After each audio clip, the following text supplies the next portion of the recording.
उम्मीद है शानदार, जिंदाबाद, जबरदस्त होंगे। और आपकी तैयारी कैसी चल रही है इसका मुझे इंतजार है कि भाई आप बढ़िया से बता पाओ, और मुझे भी एक एक्साइटमेंट आए अपने अंदर कि जिन बच्चों को हम पढ़ा रहे हैं, जिनके पीछे इतनी लंबी मेहनत की जा रही है, कि वो बच्चे भी अपनी मेहनत को लेकर के सीरियस हैं। बच्चे निराश रिजल्ट से सिर्फ वही होते हैं जो एक प्रॉपर वे में मेहनत नहीं। कोई भी बच्चा उठाओ और जो ये कहता हो कि मुझे अपनी मेहनत पे इतनी भी शिकायत नहीं है, इतनी भी, क्योंकि मैंने मेहनत बहुत मन से की है, वो बच्चों, वो हर बच्चा होगा अब तक।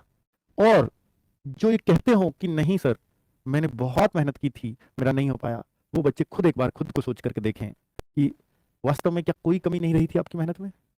क्या आप बिल्कुल रेगुलर पढ़ाई की थी आपने? तो आपको जवाब मिल जाएगा कि हाँ, कुछ कमियां रही हैं। मैं बोल रहा हूं कि आज की नौकरी सिर्फ उन बच्चों के लिए है जो अपनी मेहनत में बहुत सारा डेडिकेशन रखते होंगे।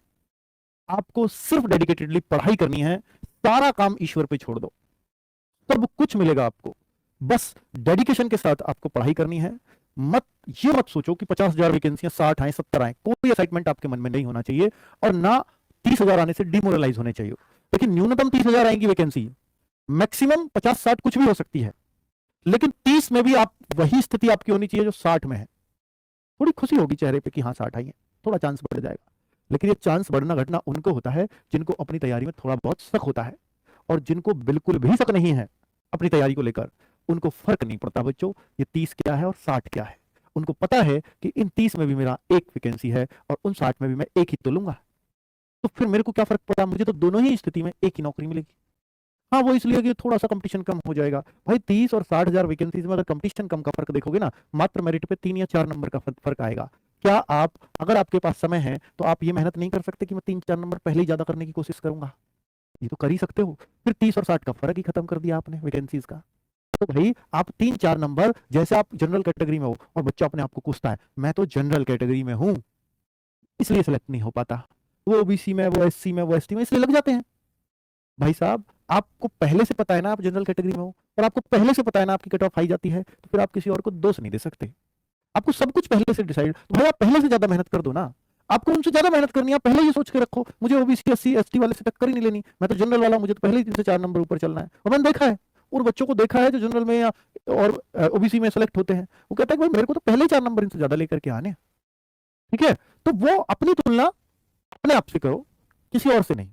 सोचो मैं पहले क्या था और अब मुझे क्या होना है, मेरी तैयारी में कितना फर्क आया है, कितना और मुझे बढ़ाना चाहिए, मेरा पिछले से बढ़ रहा है, इसको नहीं बढ़ रहा है, ये सब सारी तुलना सिर्फ अपने आप से करो। क्योंकि बच्चों 60,000 30,000 एक नंबर है, 70 लाख फॉर्म आएंगे, 30,000 भर्ती आई तो 69,70,000 बेरोजगार रह जाएंगे फॉर्म भरने वालों में से, और अगर 60 आई तो 69,40,000 फिर भी बेरोजगार रह जाएंगे। मेजोरिटी तो हर हाल में बेरोजगार ही रहनी है, अधिकतर बच्चे, मेजोरिटी मतलब अधिकतर बच्चे तो बेरोजगार ही रहने, इस वैकेंसी आएगी हाथ से फिसल के चली जाएगी। बहुत खुशियां मनाई बहुत लोगों ने कि इस बार तो 2025 वाली भी आ गई। भाई आप पहले से अब ये बताओ कि यार जब मैं 24 वाले की तैयारी कर रहा हूं तो मुझे खुशी क्यों हो रही है 25 वाली से? 25 वाली से खुश होंगे हम जैसे मास्टर कि हमें और बच्चों को लगाने का मौका मिलेगा। हाँ, हमारा थोड़ा सा उसमें ये भी एक लालच हो सकता है कि हाँ हमें थोड़ा सा बच्चों से पैसा भी मिलेगा, हम खुश हो सकते हैं उस बात के लिए। आपको तो यार आई है 25 की, 25 वालों के लिए आई है, हमें तो 24 में लग जाना है, तो मैं क्यों खुशी मनाऊं? ठीक है, तो आपको आपकी सोच उस तरह की होनी चाहिए।